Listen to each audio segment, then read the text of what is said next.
اللہ صلی اللہ علیہ وسلم نے اس شخص کے بارے میں جو وضو کر کے گھر سے نکلے، اچھی طرح وضو کر کے مسجد میں آئے، اس کے بارے میں رسول اللہ صلی اللہ علیہ وسلم نے ارشاد فرمایا کہ وہ زائر اللہ ہے، وہ زائر اللہ ہے۔ یہ مسجدیں زمین کے اوپر اللہ کا گھر ہیں، اور یہ اللہ کے گھر جو ہیں یہاں جو آنے والا ہے وہ زائر اللہ ہے، اور مزور کے اوپر لازم ہے کہ جو زائر ہو اس کا اکرام کرے، اس کی تکریم کرے، اس کی میزبانی کرے۔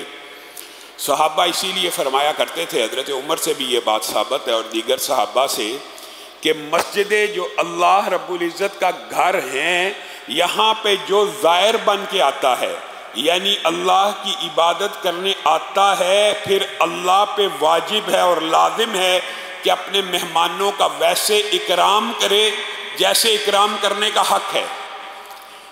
یہ جو حدیث ہے یہ سننے کو بڑی عام سی بات لگتی ہے، لیکن اگر آپ غور کریں کہ ایک میزبان بڑا سخی ہو، بڑا جواد ہو، جب اس کا کوئی مہمان آتا ہے تو وہ اس کی کیسی تکریم کرتا ہے؟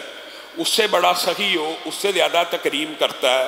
دنیا کے اندر حاتم طائی، عبداللہ بن جدعان، عبداللہ بن جعفر اور اس طرح کے لوگ گزرے ہیں جو اپنے مہمانوں کی تکریم میں معروف ہیں، لیکن کیا اللہ رب العزت کے سامنے ان کی سخاوت اور جود و کرم کی کوئی ویلیو یا حیثیت ہے؟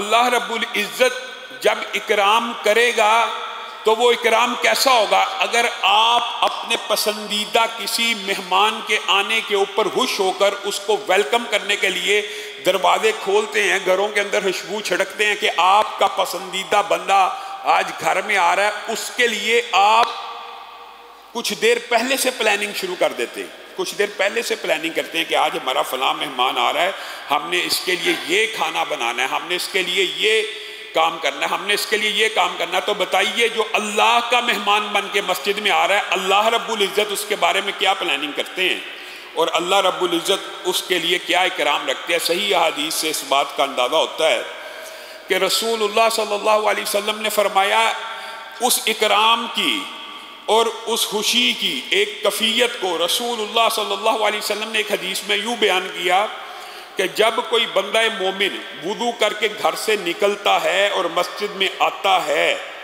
تو اللہ رب العزت اس کے مسجد میں داخل ہونے پر ایسے خوش ہوتے ہیں، ایسے خوش ہوتے ہیں کہ تم میں سے کسی کا کوئی قریبی پردیس چلا جائے، بہت دور چلا جائے، اور ایک عرصے کے بعد گھر میں واپس آئے، جو خوشی کی کیفیت تمہاری ہوتی ہے اللہ رب العزت کی ہر مسجد میں اور ہر نماز کے لیے آنے والے کے اوپر ویسے ہی خوشی کی کیفیت ہوتی ہے۔ اور اگر آپ تبش باشا کے لفظ کا ترجمہ کرنا چاہیں تو اس کا اردو میں ایک ٹرانسلیشن نہ بھی ہو تو آپ کو سمجھ آ جائے گی۔ حشاش اور بشاش آپ نے لفظ سنا ہوگا، یہ تبش باشا یہ اسی بشاشت سے ہے کہ جس طرح انسان کہتا ہے نا انسان حشاش بشاش ہو گیا، اسی طرح تبش باشا اس حدیث کے جو الفاظ ہیں اللہ رب العزت کی بشاشت، اللہ رب العزت کی خوشی،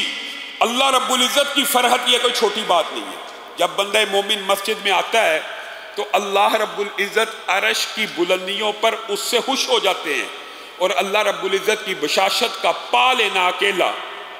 ایک بات یہ بھی یاد رکھیے، یہاں پہ محدثین جو باب باندھتے ہیں یا تفصیلیں بیان کرتے ہیں وہ بڑی اہم ہوتی ہیں۔ اللہ رب العزت کسی سے خوش ہو جائے، کسی سے راضی ہو جائے تو کیا اس کو عذاب دے گا؟ نہیں۔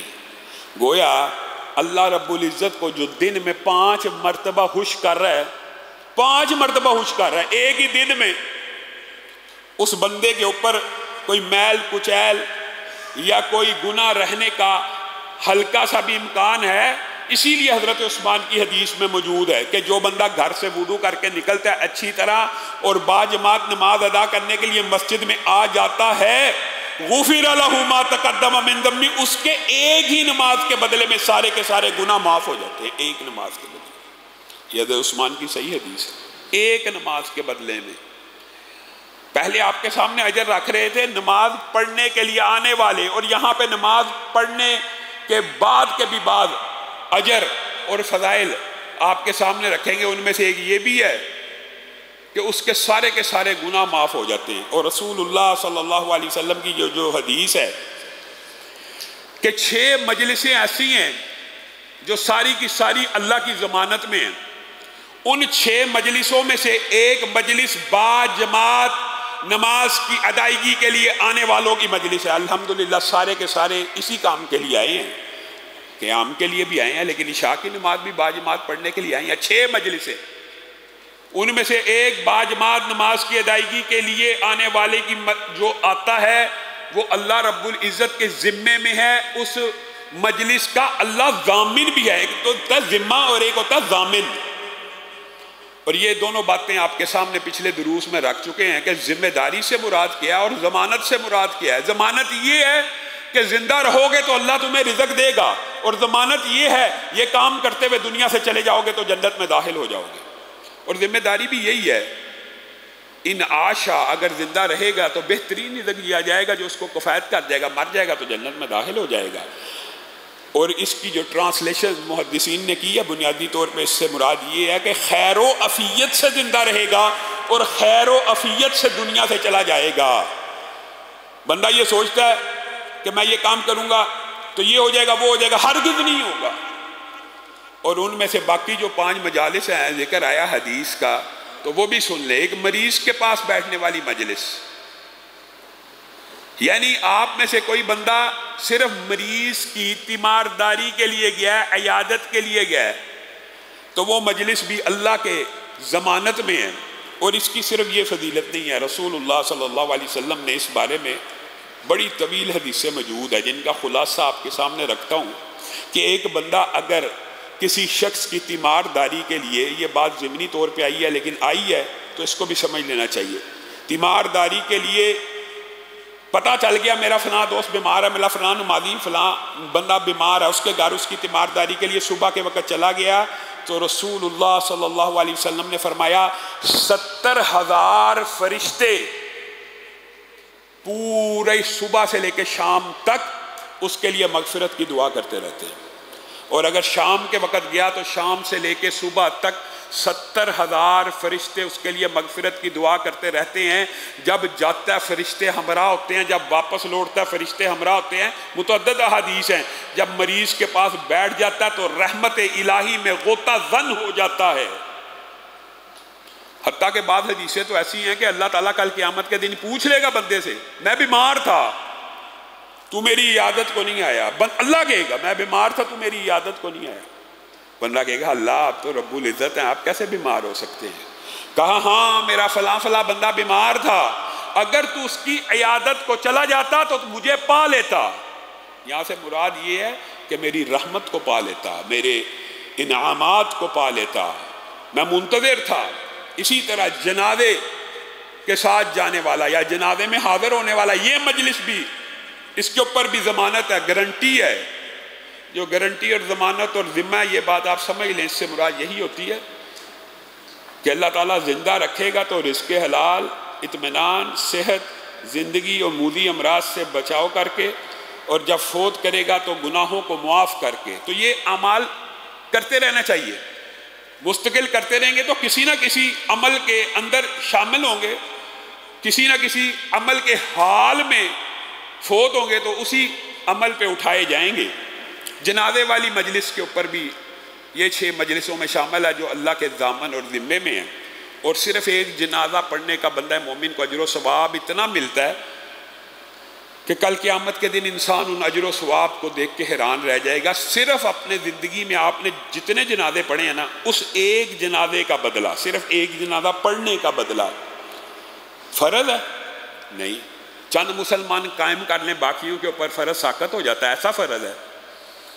لیکن اگر آپ نے ایک پڑھ لیا کسی بندہ مومن کا جنازہ تو آپ کے نامہ اعمال میں احد پہاڑ جتنی بڑی نیکی نامہ اعمال میں لکھ دی جائے گی۔ احد پہاڑ کتنا لمبا چوڑا ہے؟ 9 کلومیٹر سے بھی زیادہ، ارب ہا ارب اس کے ذرات ہوں گے۔ تو ایک نماز جنازہ پڑھنے کے اوپر اتنا اجر و ثواب ہے۔ اور پھر اگر میت کی تدفین تک رہا تو 2 احد پہاڑ، 2 قرات اس کے نامہ اعمال میں لکھ دیے جائیں گے۔ اسی طرح جو بندہ گھر کے اندر ہوتا ہے وہ حدیثیں ہم نے پہلے سن لی ہیں کہ سلام لے کے گھر میں داخل ہونا ہے، وہ آپ نے انشاءاللہ اپنی زندگی کے اندر شامل کرنا ہے ہمیشہ کے لیے، لیکن جو اپنے گھر میں ٹکا رہتا ہے وہ بھی اللہ کی ضمانت میں ہوتا ہے۔ اب یہاں پہ دیکھیے ہمارے معاشرے میں کتنا غلط العام ہے۔ ہمارے ہاں یہ سمجھا جاتا ہے کہ گھر میں ٹکنے کی جو بات ہے یہ صرف عورت کے لیے ہے۔ عقبہ بن عامر کی حدیث، یہ مجالس کی حدیث اور دیگر احادیث اس بات کے اوپر دلالت کرتی ہیں کہ مسلمان مرد کے لیے بھی بغیر وجہ کے بازاروں میں پھرنا، آوارہ گردی کرنا، بغیر رزق کی تلاش کے خواہاں پھرنا، چکر لگانا، اپنے آپ کو خود آفات میں، مشکلات میں اور آزمائش میں ڈالنے کا سبب ہے۔ سلام کر کے گھر میں داخل ہو جا، اللہ کے ذمے میں ہوگا۔ اور ویسے بھی اگر بلا وجہ بغیر مقصد تو گھر سے نکلنے کی کوشش کرتا ہے تو ہرگز نہ نکل، اپنے گھر میں ٹکا رہے، اللہ کی ضمانت میں ہوگا۔ یہ مجلسیں اسی طرح امام عادل کے پاس بھی جو اس کی ہیلپ کے لیے، اس کی مدد کے لیے، اس کے نیکی کے کاموں میں اس کی امداد کرنے کے لیے جو بندہ امام عادل کے ہمراہ ہوتا ہے وہ بھی اللہ کی ضمانت میں ہوتا ہے۔ اور چھٹا وہ جو جہاد فی سبیل اللہ میں ہوتا ہے۔ رسول اللہ صلی اللہ علیہ وسلم نے ایک بات کلی طور پہ بھی بیان کی ہے اس نماز با جماعت کے حوالے سے، کہ نماز با جماعت سے ایک تو بشاشت والی بات ہے وہ اس بندے کے لیے جو وضو کر کے مسجد میں آئے، اللہ اتنا خوش ہو جاتے ہیں جیسے آپ پردیسی کو دیکھ کر، اپنے کوئی ایسا بندہ آپ کے ماں باپ یا بھائیوں میں سے پردیس گیا اور لوٹ آئے، آپ کو کس قسم کی خوشی ہوگی؟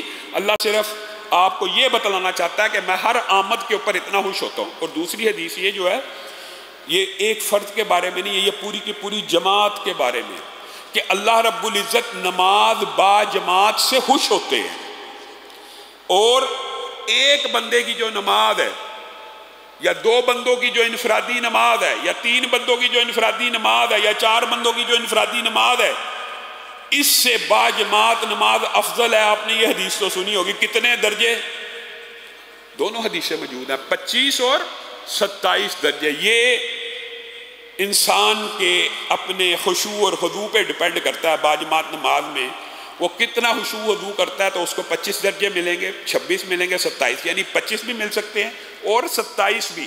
اور دیگر محدثین کا یہی خیال ہے کہ جو بعد میں اضافہ ہوتا ہے ہمیشہ اعمال کے ثواب میں وہی راجع ہوتا ہے۔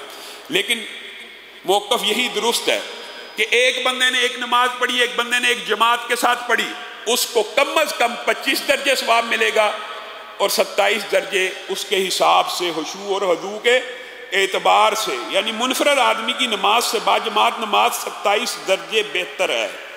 اور دیگر احادیث اس باب کی اگر اکٹھی کی جائیں تو 2 بندے، 4 بندے، 8 بندے، یہ صحیح حدیث ہے۔ پہلے میں آپ کے سامنے وہ حدیث رکھتا ہوں کہ جس میں رسول اللہ صلی اللہ علیہ وسلم نے فرمایا 2 بندوں کی جماعت ایک بندے سے ان کی انفرادی نماز سے بہتر ہے۔ 2 بندے اگر جماعت کے ساتھ نماز پڑھیں وہ انفرادی لوگوں کی جماعت سے بہتر ہے۔ 3 بندوں کی جماعت 2 بندوں سے بہتر ہے۔ 4 بندوں کی جماعت 3 بندوں سے بہتر ہے۔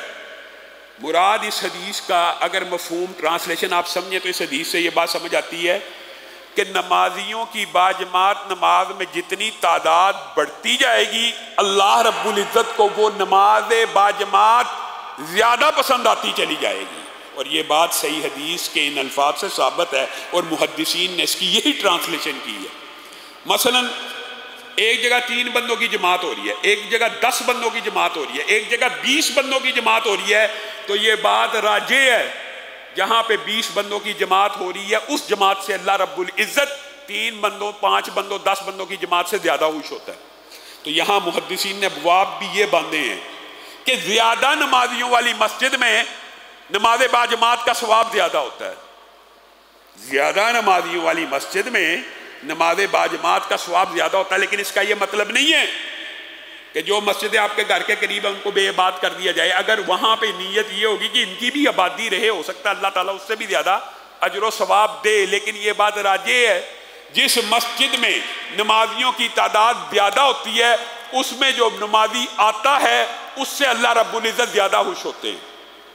یعنی جتنی بڑی جماعت ہے اتنی زیادہ اللہ رب العزت کی خوشنودی ہے۔ اور رسول اللہ صلی اللہ علیہ وسلم نے کہا کہ آپ کی چار بندے انفرادی نماز پڑھے ہیں، چار بندوں کی انفرادی نماز سے 2 بندوں کی نماز بہتر ہے، اور 8 بندوں کی انفرادی نماز سے 4 بندوں کی جماعت افضل ہے، اور حدیث کے جو اگلے الفاظ ہیں وہ حیران کن ہیں، اور 8 بندوں کی جو جماعت ہے نا، صرف 8 بندوں کی، وہ 100 بندوں کی انفرادی نماز سے بہتر ہے، 100 بندوں 8 بندوں کی نماز۔ اب ان حدیث کو اگر آپ غور کریں تو خانہ کعبہ میں اللہ تعالی ہم سب کو جانے کی توفیق عنایت فرمائے، یا مسجد النبوی میں آپ ذرا غور کریں، وہاں پہ ایک نماز خانہ کعبہ میں کتنی نمازوں کے برابر ہے؟ 1 لاکھ، اور اگر جماعت سے پڑھی جائے 27 لاکھ، اور وہاں پہ نمازیوں کی تعداد کتنی ہوتی ہے؟ لاکھوں کے اندر۔ تو وہاں پہ اللہ رب العزت نے آپ لوگوں کے لیے ثواب کا حصول اور زیادہ سے زیادہ نیکیوں کے حصول کے لیے یہ ایک چند کلیات بھی رسول اللہ صلی اللہ علیہ وسلم نے آپ کو سمجھائے ہوئے ہیں، تاکہ آپ زیادہ سے زیادہ نیکیوں کو حاصل کریں ان احادیث کی روشنی میں۔ آگے چلیے، رسول اللہ صلی اللہ علیہ وسلم نے فرمایا، کل جو بات کر رہے تھے انہی باتوں کو آگے بڑھائیں گے، ان اللہ و ملائکتہ یصلون علی میامن الصفوف۔ کل ہم نے آپ کو کہا پہلی صف کے اوپر بھی اللہ اور اس کے فرشتے درود بھیجتے ہیں، دوسری صف والوں کے اوپر بھی، ساری صفوں والوں کے اوپر بھی، تکبیر تحریمہ سے پہلے، تکبیر اولیٰ سے پہلے جتنی بھی نمازی آ جائیں گے ان سب کے اوپر بھی صفوف الاول کا اطلاق ہوتے ہوئے درود اللہ کا بھی اور فرشتوں کا بھی آئے گا۔ لیکن یہاں پہ اس حدیث میں رسول اللہ صلی اللہ علیہ وسلم نے فرمایا، ان اللہ و ملائکتہ یصلون علی میامن الصفوف، اللہ اور اس کے فرشتے صفوں میں دائیں طرف کھڑے ہونے والوں کے اوپر درود بھیجتے۔ صحابہ جب بھی نمازوں کو باجماعت قائم کرتے تھے پہلے دائیں طرف کی صف مکمل ہوتی تھی ہمیشہ سے، اور اللہ کے فضل سے عام مسلمانوں کی مساجد میں بھی یہ روٹین ہے کہ پہلے دائیں طرف کے لوگ پورے ہوتے ہیں بعد میں۔ اور یہ جو دائیں طرف کے اوپر درود و سلام ہیں، اس سے مراد یہ نہیں ہے کہ بائیں والا ان اجر و ثواب سے محروم رہ جائے گا جو کل آپ کے سامنے رکھے ہیں، وہ سارے اجر ثواب ملیں گے، لیکن ایک بندہ خصوصی اس نیت سے رسول اللہ کی اس حدیث پہ عمل کرتے ہوئے دائیں طرف کھڑا ہونے کی کوشش کرے گا تو اس کو یہ اضافی نیکی بھی ملے گی کہ اللہ اور اس کے فرشتے دائیں طرف کھڑے ہونے والوں کو درود بھیجتے ہیں۔ اور رسول اللہ صلی اللہ علیہ وسلم کی زندگی کے اندر تو یہ بات آپ کو خود بھی سمجھ آ جاتی ہے کہ صحابہ دائیں طرف کیوں کھڑا ہونا پسند کرتے تھے۔ آپ کے خیال میں کیوں کھڑا ہونا پسند کرتے؟ کیونکہ رسول اللہ صلی اللہ علیہ وسلم سلام پہلے پھیرتے تھے دائیں طرف، تو صحابہ چاہتے تھے کہ ہم رسول اللہ کا چہرہ سب سے پہلے دیکھیں اور رسول اللہ صلی اللہ علیہ وسلم ہمارا چہرہ سب سے پہلے دیکھیں۔ تو رسول اللہ صلی اللہ علیہ وسلم مسکراتے ہوئے سلام پھیرتے تھے۔ ظاہر ہے جب انسان سلام صحیح طریقے سے پھیرتا ہے تو ظاہر ہے پیچھے بیٹھنے والے کچھ افراد کے چہرے انسان کو نظر آتے ہیں، اور صحابہ یہ بھی بیان کرتے ہیں بنیادی طور پہ رسول اللہ صلی اللہ علیہ وسلم کی عادت کا یہ حصہ تھا کہ رسول اللہ صلی اللہ علیہ وسلم ہر چیز کو دائیں طرف سے شروع کرنا پسند فرماتے تھے، حتیٰ کہ ایک شخص کو رسول اللہ صلی اللہ علیہ وسلم نے دیکھا الٹے ہاتھ سے کھا رہا ہے، رسول اللہ صلی اللہ علیہ وسلم نے کہا دائیں ہاتھ سے کھاؤ، پھر کہا دائیں ہاتھ سے کھاؤ، پھر کہا دائیں ہاتھ سے کھاؤ، کہتا میرے سے نہیں کھایا جاتا، میرے سے نہیں کھایا جاتا۔ رسول رحمت ہیں، رحمت ہیں۔ آپ کی زندگی میں بددعا کے ابواب بہت کم ہیں، لیکن یہاں پہ رسول اللہ کے حکم تقیدی کے باوجود بھی جب اس نے انکار کیا، یہ بات سمجھنے کی ضرورت ہے جب رسول اللہ کا حکم آ جائے، رسول اللہ کا حکم آ جائے اور بندہ ڈٹ جائے اور بندہ اڑ جائے کہ مجھ سے نہیں ہوتا، میرے فقہ میں نہیں ہے، یا میرے مسلک میں نہیں ہے، یا میری نیچر میں یہ بات نہیں آتی، میری عقل میں یہ بات نہیں آتی۔ یہ دیکھیں رسول اللہ صلی اللہ علیہ وسلم نے کتنے چھوٹے عمل کے بارے میں یہ الفاظ کیے ہیں۔ رسول اللہ کو جب اس نے کہا نا میرے سے نہیں کھایا جاتا، تو رسول اللہ نے کہا نہ کھایا جائے تیرے سے۔ اس شخص کا ہاتھ شل ہو گیا، مفلوج ہو گیا، اور ساری زندگی پھر اس ہاتھ سے کھا نہ سکا۔ ہم نے رسول اللہ صلی اللہ علیہ وسلم کے فرامین کو بہت معمولی سمجھا ہوا ہے، بڑا لائٹ لیا ہوا ہے۔ آپ کسی کو حدیث دکھا دیں گے نا، یا رسول اللہ کا حکم بھی دکھا دیں گے، نہیں جی پہلا لفظ یہ ہوگا، نہیں جی ہمارے مولوی صاحب نہیں مانتے، ہمارے فقیہ نہیں مانتے، ہمارے امام نہیں مانتے، ہمارے باؤ ساری زندگی باؤ اجداد نے ایسے نمازیں پڑھی، ایسے کیا، آج ہم بدل جائیں؟ ہماری ساری پچھلی ضائع ہوگی۔ اور بھائی سنت کے مطابق ایک نماز بھی بخشش کو کافی ہے، اور بغیر سنت جتنی مرضی بندہ نمازیں پڑھتا رہے، پھر وہ حلاد بن رافع کی حدیث آپ بھول گئے، ارجع فصلی فإنک لم تصلی، لوٹ جا تو نے نماز نہیں پڑھی، لوٹ جا تو نے نماز نہیں پڑھی، لوٹ جا تو نے نماز نہیں پڑھی۔ وہ بار بار رسول اللہ کی بارگاہ میں آ رہے ہیں، رسول اللہ کہتے ہیں ایسے ایسے پڑھے گا سکون اطمینان اعتدال سے تو تیری نماز نماز ہے، ورنہ تیری نماز نماز نہیں ہے۔ اور یہ کسی مولوی کا فتویٰ نہیں ہے، حضرت حذیفہ بن یمان نے ایسے ہی ایک شخص کو نماز پڑھتے ہوئے دیکھا تھا، تو تیز تیز نماز پڑھتا تھا، رکوع کیا، رکوع سے سر اٹھا لیا، سجدے میں چلا گیا، یعنی کمر کو سیدھا نہیں ہونے دیتا، اعتدال کی سنت پوری نہیں کرتا۔ حضرت حذیفہ نے کہا تھا منذ کم تصلی ہاکذا، کتنے عرصے سے یہ نمازیں پڑھ رہا؟ کہا 40 برس سے یہ نماز پڑھو۔ اذن ما صلیت الان، حضرت حذیفہ کہہ رہے ہیں، مولوی نہیں کہہ رہا، صحابی رسول کہہ رہے ہیں، اور کس حدیث سے کہہ رہے ہیں؟ حلاد بن رافع والی حدیث سے۔ پھر میری بات سن لے، تو نے زندگی میں ایک نماز بھی نہیں پڑھی، اور اگر تو اس عالم میں دنیا سے چلا گیا تو مجھے خطرہ ہے تو غیر اسلام کے اوپر مرے گا۔ آپ اور میں جو جی چاہے کرتے رہے، رسول اللہ کا فرمان سن لیا، یہ عبادات ہے، عبادات صرف وہی قابل قبول ہیں جس طرح رسول اللہ صلی اللہ علیہ وسلم نے کی ہیں، جس وقت کی ہیں، جتنی مقدار میں کی ہیں، بس یہ کلی ہے۔ عبادات ہر عبادت منع ہے، مگر جو رسول اللہ صلی اللہ علیہ وسلم سے ثابت ہو، اور ثابت کا انداز بھی، تعداد بھی ثابت ہو، وقت بھی ثابت ہو، اور اس کی کیفیت بھی ثابت ہو۔ اگر تینوں چیزیں رسول اللہ کے مطابق نہیں ہیں تو آپ 2 رکعتوں کی جگہ 3 رکعتیں پڑھ کے بخشے جائیں گے۔ مقدار بھی وہی ہونی چاہیے، کیفیت بھی وہی ہونی چاہیے، وقت بھی وہی ہونا چاہیے۔ وقت آیا ہی نہیں تو نماز پڑھ لی جائے، ابھی ہم فجر کی نماز پڑھ لیں ہو جائے گی، وقت بھی وہی ہونا چاہیے۔ تو میرے بھائیو، یہ جو ابواب ہے نماز باجماعت کے فضائل کے حوالے سے انشاءاللہ اپنی گزارشات کو آپ کے سامنے رکھیں گے۔ اللہ رب العزت جو کہا گیا، جو سنا گیا، اس کے اوپر عمل پیرا ہونے کی توفیق عنایت فرمائے۔ سبحان ربک رب العزت عما یصفون وسلام علی المرسلین والحمد للہ رب العالمین۔